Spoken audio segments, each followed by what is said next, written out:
Leemos este pasaje: estad siempre gozosos, orad sin cesar, dad gracias en todo, porque esta es la voluntad de Dios para con vosotros en Cristo Jesús. Inclinemos nuestros rostros para orar. Esta mañana damos gracias a ti por esta palabra que acabamos de leer, por este gozo que es apropiado en todo tiempo para el cristiano, por este orar constante, por este orar de manera persistente y con regularidad, y por esta gratitud que muestra de que están llenas nuestras vidas. Y hoy agradecemos, Señor, por esto que tú nos permites escuchar y nos permites vivir. Vamos a estudiar el pasaje de hoy.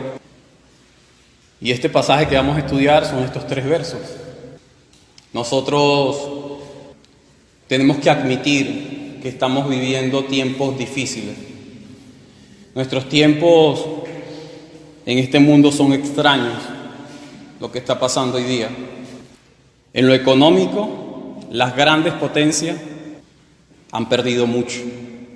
En lo social, las marchas que están ocurriendo antibíblicas y anticristianas son alarmantes. En lo político, ni hablar. En lo familiar, la descomposición es horrible lo que está sucediendo. Y en lo personal, el hombre es un hombre que no tiene una esperanza ni un futuro. Nuestros corazones hoy día son receptores de amargura. ¿Quién no va a estar amargado con una situación como la que estamos viviendo? La murmuración y la ingratitud se hacen cada día más presentes. El hombre no es agradecido por lo que tiene. Y quizás haya razones para esto. Quizás usted tenga una buena razón para estar molesto. Quizás no tiene comida en casa. Quizás las cosas no están saliendo bien. Incluso quizás ha perdido su trabajo en estos últimos meses. Los ingresos son pocos, yo no lo sé. Pero quizás usted tenga muchas razones para ser ingrato y para quejarse. Pero nosotros tenemos hoy buenas noticias. Nosotros tenemos hoy la mejor noticia que cualquier ser humano puede escuchar y puede recibir. Yo creo que estas noticias no se comparan a las que normalmente estamos acostumbrados a escuchar por medio de las redes sociales. Estas noticias son únicas. Son noticias que, aun cuando el hombre está mal, estas noticias lo levantan. Son noticias que dan vida a un muerto y que permite que camine y ande. Son noticias que levanta al hombre de su condición espiritual y que lo hace vivir y nacer de nuevo. Por eso no puedes perder tu mirada de la cruz de Cristo, del significado de la cruz de Cristo. Nosotros somos tan débiles que necesitamos del favor de Dios para sostenernos. Henry Tolopino dijo que el Antiguo Testamento dio la ley para mostrar la miseria del hombre, pero que lo interesante del Nuevo Testamento es que dio a Cristo para mostrar la felicidad verdadera del hombre. Fin de la cita.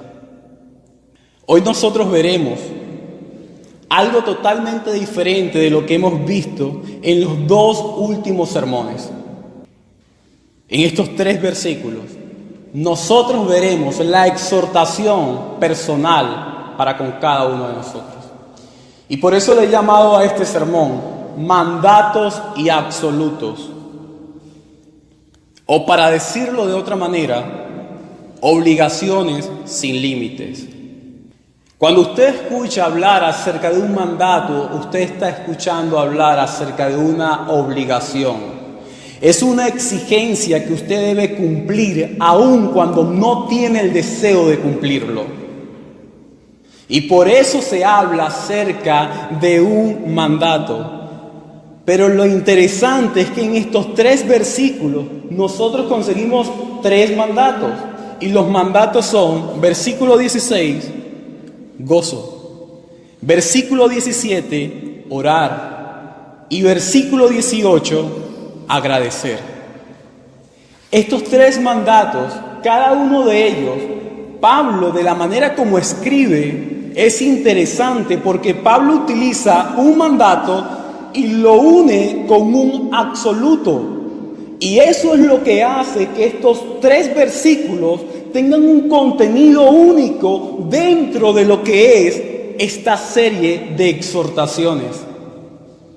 Porque si ya sabemos que un mandato es una exigencia para obedecer algo que tú no deseas cumplir, debes comprender que un absoluto es algo que no tiene límites, que no tiene fronteras y que no tiene una fecha de vencimiento. Un absoluto es algo que tiene vida por siempre. Un absoluto es algo que no muere. Un absoluto es algo que se apropia de todo lo que hay a su alrededor. Eso es un absoluto. Y por eso Pablo dice, gozaos siempre. Debes gozarte, pero al lado está el absoluto de siempre.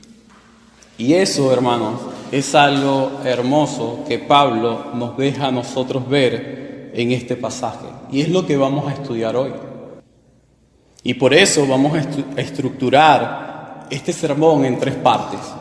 La primera parte es siempre gozosos, versículo 16. La segunda parte de este sermón es orad sin cesar. Y la tercera y última parte del sermón es agradecidos en todo. Cada una de estas estructuras tiene una clave.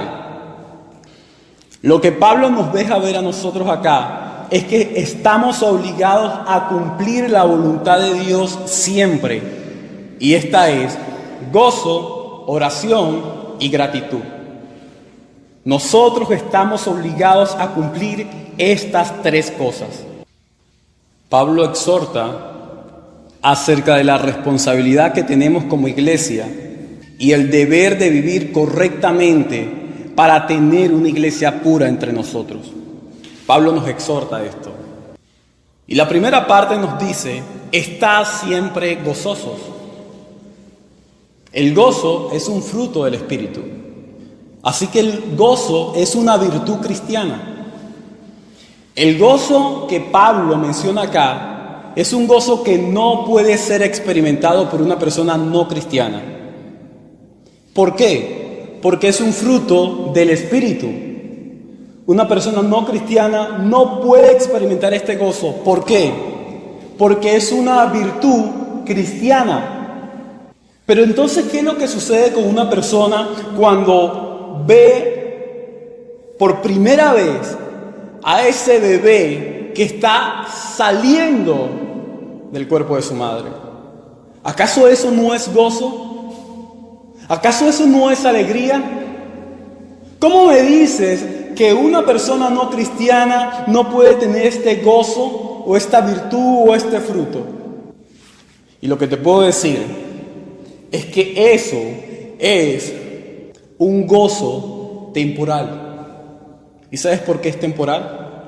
Porque esa misma criatura que te está dando gozo y alegría ese día que viene al mundo, 15 años después te va a traer dolor y aflicción por haberlo criado fuera de la Escritura. Esa criatura, el día de mañana, alejada de la Biblia, va a ser una criatura que se va a convertir en tu peor enemigo. Va a ser una criatura que se va a rebelar en contra del Padre. Va a ser una criatura que va a ir en contra de la ley moral. El hombre necesita de Cristo. No todo gozo del incrédulo es malo. Hay gozo que son buenos, pero son temporales, no son duraderos.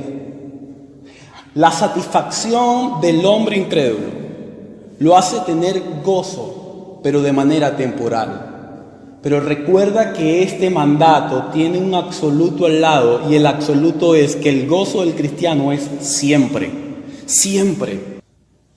El gozo en el Nuevo Testamento siempre se comunica con la idea de un mandato. Es decir, es una obligación, es un deber cristiano, es una obligación moral el tener gozo. Ahora, ¿qué es el gozo? El gozo es estar regocijado con lo que Dios te ha dado.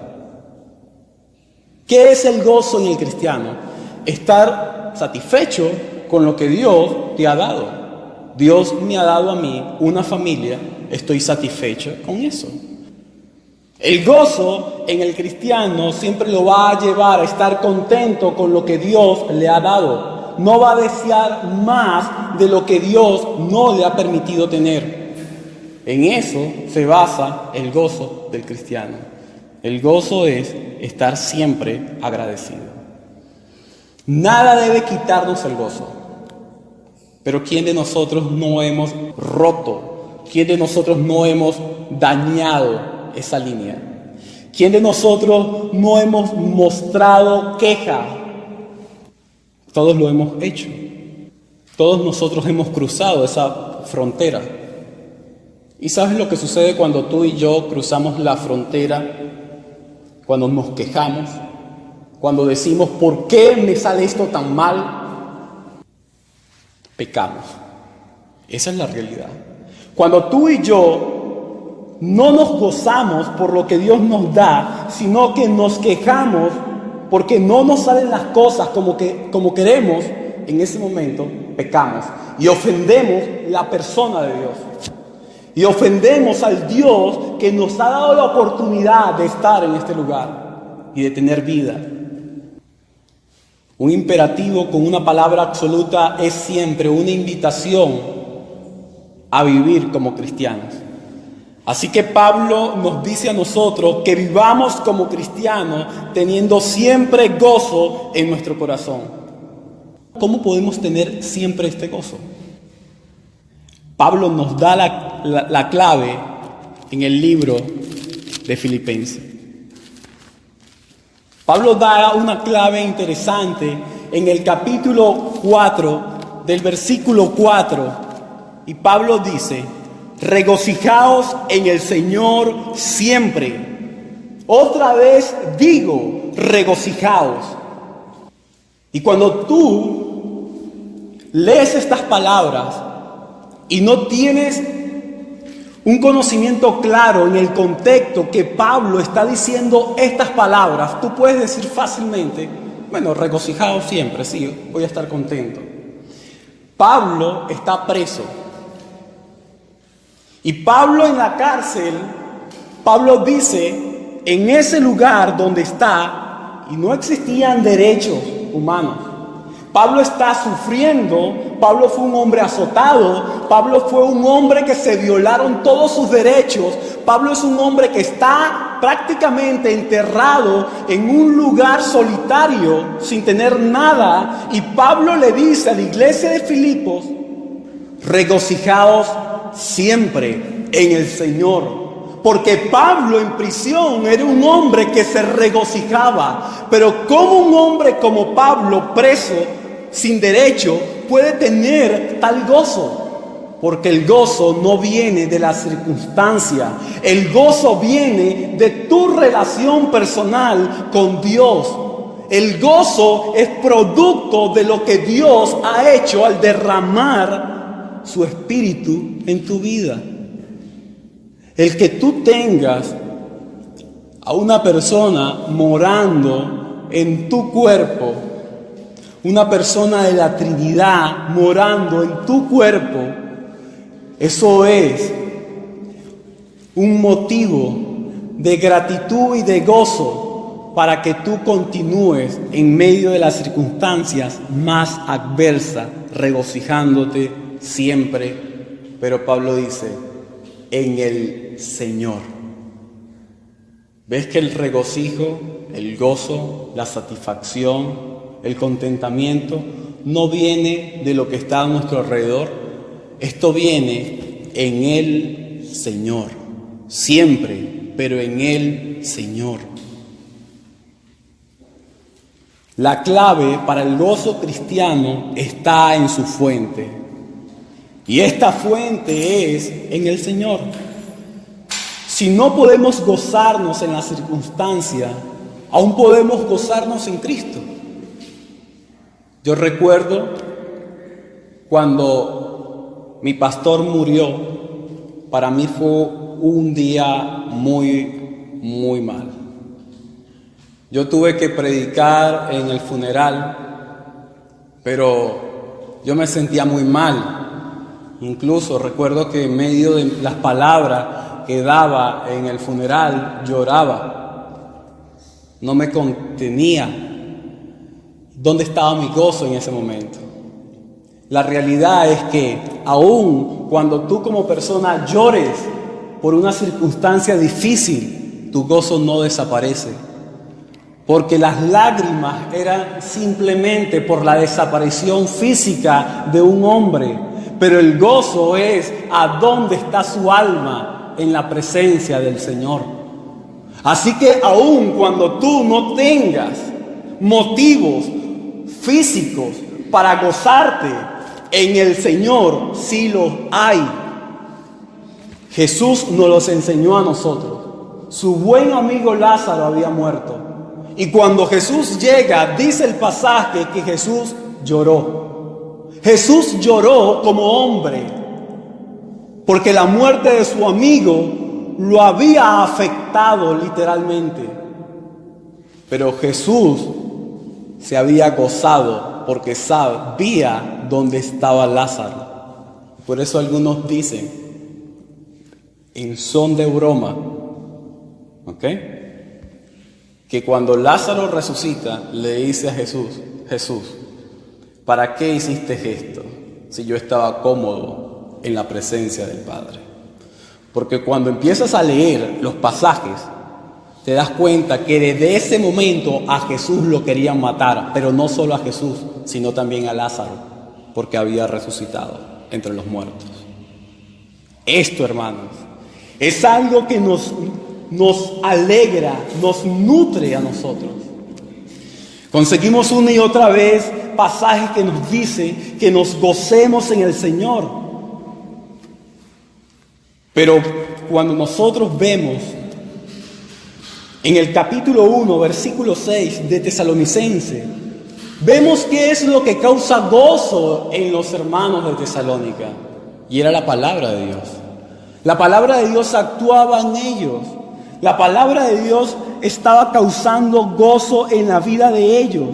Pero mira cómo ellos recibieron la palabra de Dios en medio de tribulación. Así que no siempre cuando tú recibes la palabra de Dios es en una circunstancia como esta. Ustedes no están siendo perseguidos.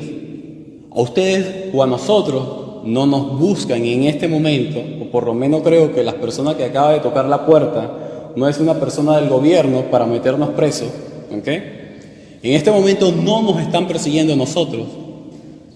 Pero cuando estos hermanos están recibiendo la palabra en Tesalónica, por Pablo, por Timoteo y por Silas, estos hermanos sí que estaban siendo perseguidos.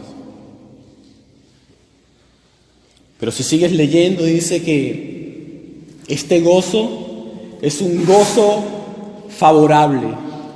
Este gozo que mora en medio del sufrimiento tiene una profundidad. Este gozo no es un gozo superficial, es un gozo profundo. Y por ser un gozo profundo es que tiene raíces profundas. Es un gozo que cuando comienza a introducirse en la vida del hombre, es un gozo que comienza a hacer estrago en la vida del hombre. Pero ¿cómo es que esto se logra? Se logra por medio de la conversión. Se logra por medio del nuevo nacimiento. Se logra por medio de lo que el Señor hace en nuestras vidas. ¿Quieres tener un gozo cuando no tienes nada? Entonces debes primero tener a Cristo. Este gozo no se consigue en la iglesia local. del gozo que nosotros hoy estamos hablando no es un gozo que el pastor puede dar.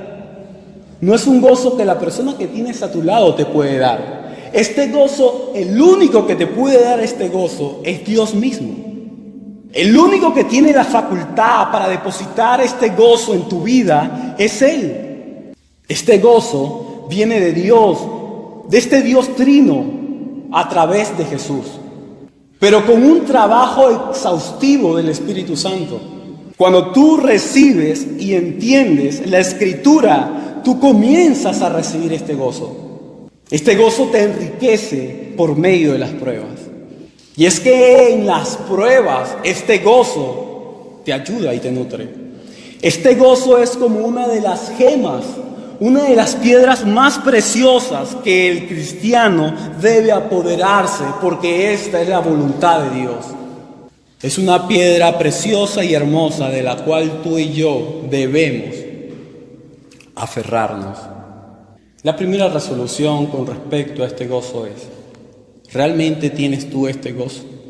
Si te enfocas tú hoy en lo material, si te enfocas en tu trabajo, cómo sacar más dinero, cómo traer más comida a casa, cómo calmar la ansiedad que tienes tú, si te enfocas en esto, de que no tienes este gozo del cual nosotros estamos hablando, incluso iría un poco más lejos, te aseguro que eres un ateo, una persona que no tiene esta clase de gozo. Es una persona atea porque no confía en la soberanía de Dios. Un ateo pone en duda que Dios existe. Un ateo pone en duda que Dios está en control. Tercero y último, un ateo pone en duda que Dios es benevolente y es bueno para con él. Alguien dijo en una oportunidad que los gusanos te comen cuando tú estás muerto, pero que la ansiedad y la preocupación te come cuando tú estás vivo. Y esa es la realidad. La preocupación nos mata. Y si tú meditas un poco en la palabra preocupación, se compone en dos: antes, ocupación, acción. Es decir, preocuparte por el trabajo que aún no es, sino aquel que ha de suceder. La persona preocupada es una persona que vive queriendo hacer algo que aún no es el tiempo que se haga. Así que tengo 3 resoluciones para esto. Primero, tú debes resolver hoy vivir reflejando a Jesús por medio de su gozo en nosotros.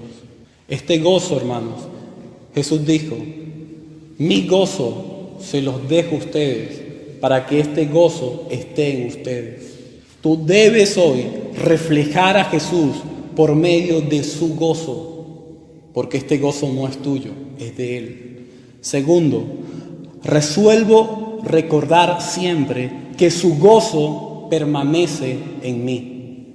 No solo, hermano, vas a reflejar el gozo que es de Jesús, porque es un gozo de Jesús, sino que el gozo de Jesús tú vas a hacer que permanezca en ti.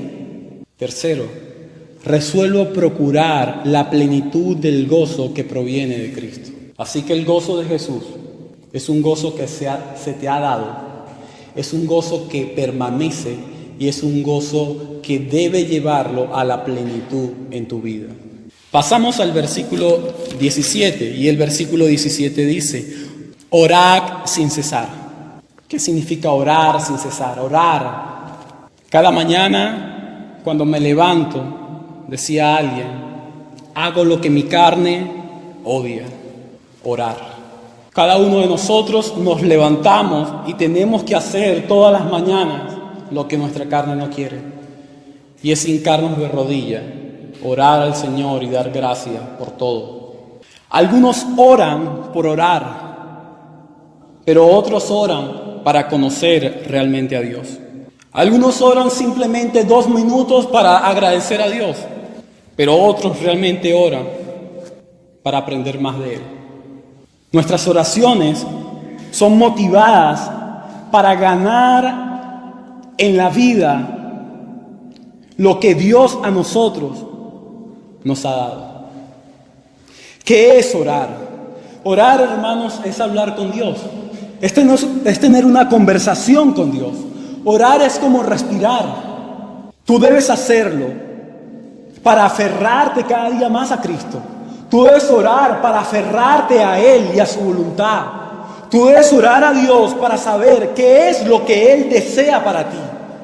Tú debes orar a Él para tú caminar conforme al propósito de Dios.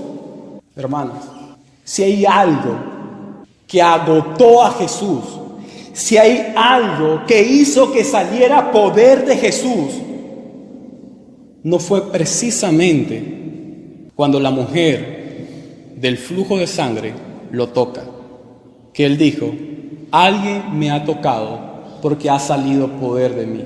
No fue eso precisamente lo que hizo que Jesús se agotara tanto, como sí lo fue la oración.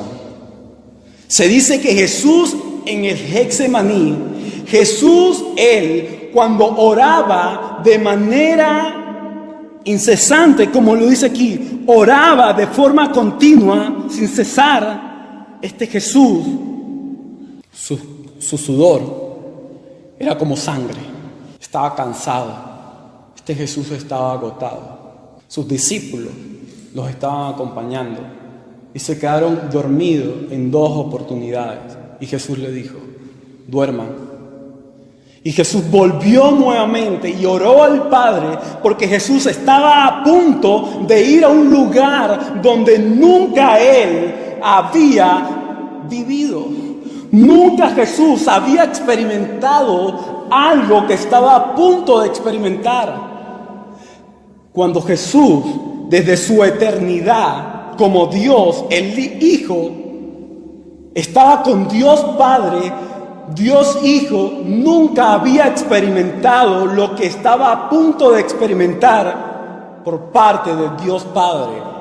Cuando ellos se habían conocido desde la eternidad, el Hijo nunca había experimentado lo que el Padre estaba a punto de otorgarle a causa de nuestros pecados. Jesús ora de forma ferviente para que el Padre aparte esa copa de Él, la copa de la ira, esa copa que tenía que derramarse sobre nosotros. Y Jesús dice que no se haga mi voluntad, sino la tuya, Señor. Y Jesús va a ese lugar y ya usted sabe lo que sucede. Así que la razón para orar, ¿sabes cuál es? Eso que Jesús dijo: no se haga mi voluntad, sino la tuya, Señor. ¿Por qué voy a orar? Voy a orar para que se haga la voluntad de Dios, para que se haga su voluntad. Y cuando nosotros decimos que se haga su voluntad, es saber lo que Dios ha hecho por mí. Pablo era un hombre, hermanos, obsesionado con la oración. Eso se ve desde su conversión. Hechos capítulo 9 dice que él estaba orando. Cuando el Señor le habla a Ananías, le dice: Ananías, ve a tal lugar, porque allí hay un hombre que ora. Así que desde su conversión, Saulo de Tarso comienza a ser un hombre de oración. Pablo era un hombre apasionado por la oración. Pablo era un hombre desbocado por la oración. Pablo amaba orar. Pablo sabía que en la oración estaba el poder. Pablo sabía que orando él podría ir a cualquier lugar. Pablo sabía que si los hermanos de la iglesia oraban por él, él podría ir hasta Roma. Y por eso Pablo le dice a los hermanos en Roma, en el libro de Romanos, Pablo dice: hermanos, yo pido que oren por mí. Y Pablo utiliza una frase muy interesante también: necesito su ayuda, ayúdenme en la oración. Y ayuda es un SOS. Pablo está diciendo: yo necesito que ustedes extiendan su brazo para conmigo, porque necesito llevar una ofrenda a Jerusalén y hay hombres malvados que quieren destruirme. Pero también quiero que me ayuden a orar porque quiero llegar a Roma. ¿Y sabes lo que sucede cuando Pablo llega a Jerusalén? Pablo entrega las ofrendas de los hermanos de Macedonia y de Acaya.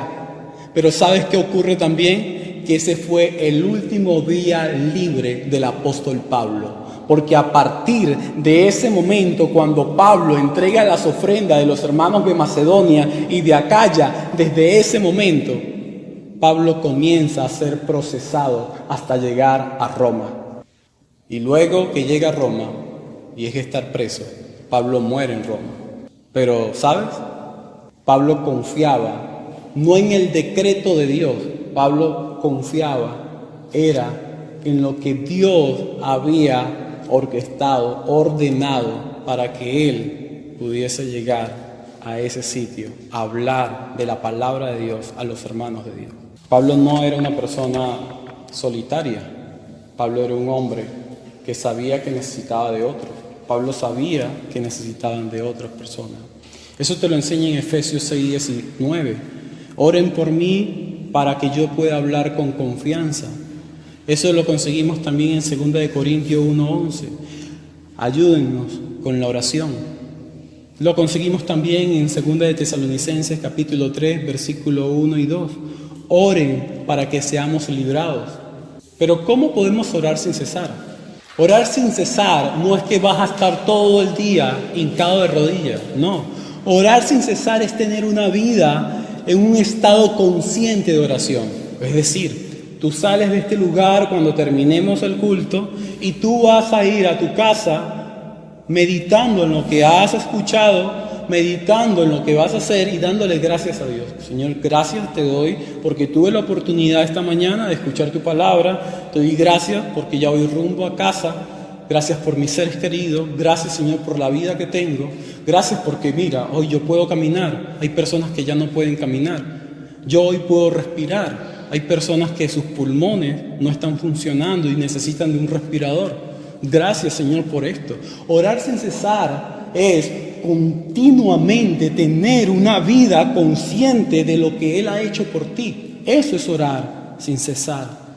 Esto se convierte en una especie de oración que se vive con una conciencia profunda y una entrega a nuestro Padre Celestial. Es decir, yo me consumo, ¿por qué? Por el conocimiento que tengo acerca de Dios. Ahora, ¿puede una persona no cristiana ser consumida con una vida de oración? No. ¿Sabes por qué? La persona no cristiana no puede ser consumida por una vida de oración porque él no tiene un conocimiento profundo acerca de Dios. Incluso la persona que viene a la iglesia y que puede tener mucho tiempo asistiendo a una iglesia, tampoco puede vivir orando sin cesar porque su vida no es consumida por Dios. Tú necesitas tener un conocimiento profundo de Dios para poder tener una vida de oración continua. Y el conocimiento profundo de Dios no simplemente se obtiene con una hora de sermón. No se obtiene asistiendo a la iglesia solo los domingos. No. Tener un conocimiento profundo de Dios se tiene por medio de la relación que tú tienes con Él. Se tiene por medio de un conocimiento hacia lo vertical. Se tiene por medio de una vida que es arropada por su palabra. Es por medio de eso que puedes tener un conocimiento profundo acerca de Dios.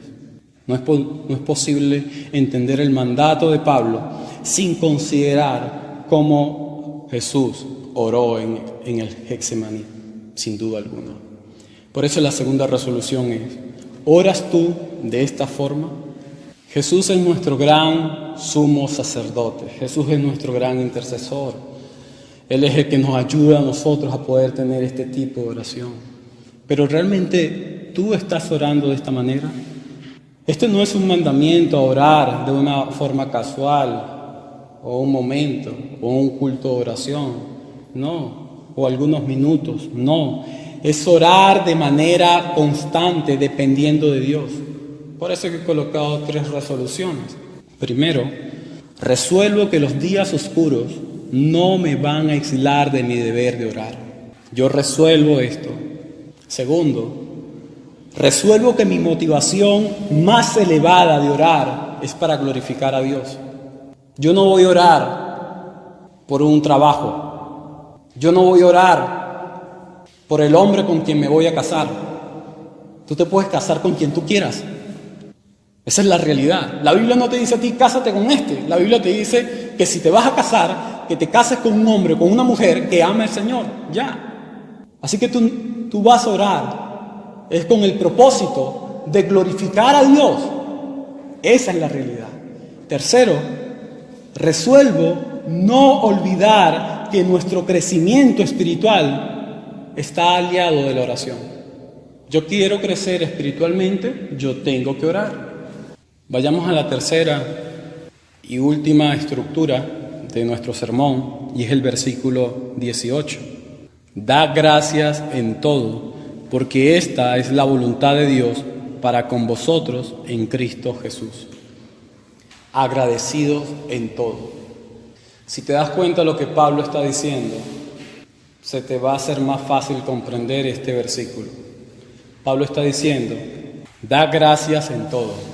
Pablo no está diciendo, da gracias por todo. Él no está diciendo eso.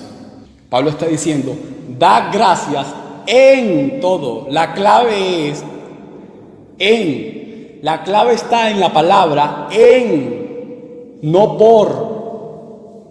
En una oportunidad, un pastor dijo, hay que dar gracias por todo. Y una de las personas que estaban allí, su hijo había muerto, y el pastor dijo que hay que darle gracias a Dios porque el hijo había muerto.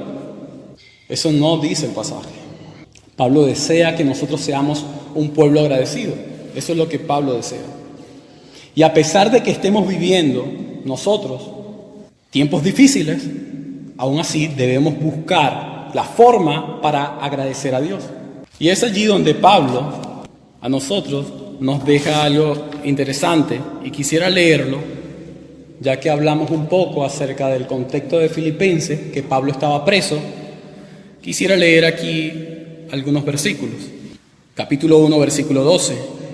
Y quiero que sepáis, hermanos, escucha, Pablo está preso y el pasaje que estamos leyendo dice, da gracias a Dios en todo. Así que Pablo va a dar gracias a Dios en todo, pero fíjate de la manera como él es agradecido. Y quiero que sepáis, hermanos, que las cosas que me han sucedido, ¿cuáles cosas? Está preso en un calabozo, sin derechos, no tiene nada de privilegio, y Pablo está diciendo, quiero que sepan que estas prisiones tienen motivos para agradecer a Dios. Pablo no está agradeciendo porque está en un calabozo, no está haciendo eso. Que las cosas que me han sucedido han redundado más bien en provecho del Evangelio. De manera que mis prisiones en Cristo han sido notorias en todo el pretorio y a todos los demás. Y muchos de los hermanos en el Señor, tomando ánimo con mis prisiones, se atreven mucho más a hablar de la palabra sin temor. ¿De qué manera Pablo utiliza la circunstancia difícil y el momento de oscuridad que él está viviendo para agradecer a Dios? Dos formas. Primero, los romanos, dice acá, un grupo de la casa del César, soldados también, han escuchado de la palabra de Dios. Y esto es muy bueno, porque estoy en la prisión, pero me están vigilando, y estos que me vigilan escuchan de lo que hablo. Y yo hablo del Evangelio y ellos han creído. No están allí para escuchar del Evangelio, pero ellos han creído el Evangelio porque han escuchado por parte de mí esto. Si Pablo no está preso, ¿esos soldados hubiesen sido convertidos? No. Así que ahí está el primer motivo de gratitud. Segundo motivo de gratitud.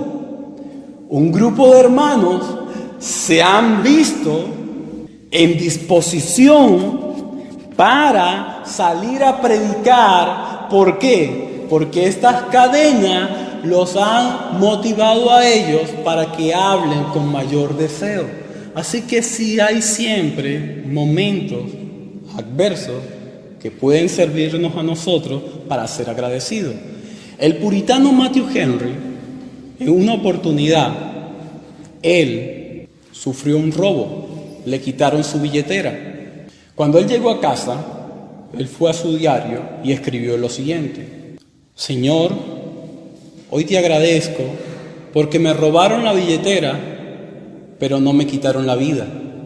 Segundo, Señor, hoy te agradezco porque me robaron el dinero, pero no todo lo que tengo. Señor, hoy te agradezco porque no era yo el que estaba robando, sino otro. Siempre hay motivos para que tú agradezcas a Dios, siempre. Pero quiero que recuerdes algo. Lucas, capítulo 17, dice que Jesús, cuando iba en un lugar, aparecieron 10 leprosos, y los 10 leprosos gritaron y dijeron: Jesús, Maestro, ten misericordia de nosotros. Y Jesús dijo: vayan al sacerdote para que sean limpios. Y resulta que cuando estos 10 leprosos iban, fueron sanados. Y solo uno, y Lucas dice, era samaritano. Este se devolvió, no fue a los sacerdotes, sino que se devolvió a Jesús, glorificó a Dios, y el verso siguiente dice que luego de glorificar a Dios, postró su rostro en tierra hacia Jesús y le dijo: gracias, Señor, por lo que has hecho. Lo interesante es que Jesús no se fija en lo que este hombre ha hecho. Lo interesante es que Lucas dice que Jesús dijo: ¿no sané yo a 10? ¿Dónde están los otros 9? ¿No mostraron gratitud? Y Jesús le dijo al samaritano: tu fe te ha salvado, levántate y vete. Jesús ve nuestra ingratitud. No importa si eres cristiano o no eres cristiano, porque los 9 que no agradecieron, ellos no eran cristianos. Incluso el samaritano que fue a agradecer todavía no era cristiano. Ya Dios estaba haciendo una obra. Pero cuando Jesús declara: tu fe te ha salvado, vete, Jesús está diciendo: este hombre fue sano de manera externa, pero también de manera interna. Y los otros 9 solamente de forma temporal. Hermanos y amigos, agradezcamos a Dios por lo que Él a nosotros nos ha dado. El Espíritu Santo es el quien nos lleva a nosotros a ser agradecidos con Dios. El Espíritu Santo es quien ejecuta la voluntad de la deidad. El Espíritu Santo es quien aplica en nuestra vida la voluntad de Dios. ¿Y cuál es la voluntad de Dios según el versículo 18? La voluntad de Dios es que siempre estemos gozosos. La voluntad de Dios es que siempre estemos orando. Y la voluntad de Dios es que siempre seamos agradecidos. Esa es la voluntad de Dios. Así que el Padre es quien planea, el Hijo es quien habla, pero el Espíritu Santo es la persona que trabaja. Si eres una persona agradecida es porque estás permitiendo que el Espíritu Santo trabaje en tu vida. Pero si tú eres una persona ingrata, tú eres una persona que no permites que el Espíritu Santo haga su trabajo.